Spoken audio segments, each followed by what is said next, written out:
সিনেমার নায়ক ফেরদাউস সাহেব উমরা করতে আসছিল। নায়ক ফেরদাউস উমরা করে, কয় হুজুর আরো নায়িকারাও সাথে আইছে। সিনেমা হলের মালিক মসজিদের সভাপতি, এমন ঘটনা এই দেশে আছে? সিনেমা হলের মালিক মসজিদের সভাপতি, সুদখোর 5 ওয়াক্ত নামাজি।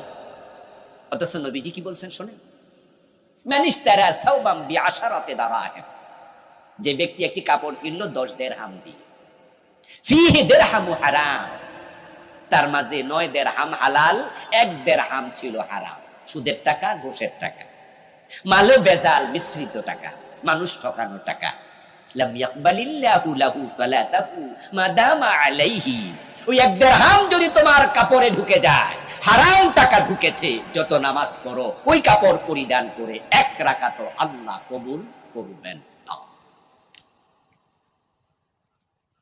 قال رسول الله صلى الله عليه وسلم لا يدخل الجنة لحم نبت من سعوت وكل لحم نبت من سعوت فكانت النار أولى بي।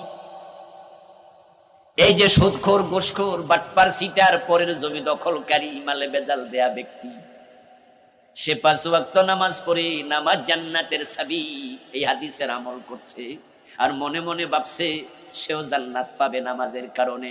অথচ নবীজি বলছেন যে দেহ হারাম খাইয়া বড় হয়, মোটা তাজা হয়, লা ইয়াদখুলুল জান্নাতা লাহমুন নাবাতা মিন সুতিন, হারাম খাওয়া দেহ আল্লাহর জান্নাতে প্রবেশ করতে পারবে না।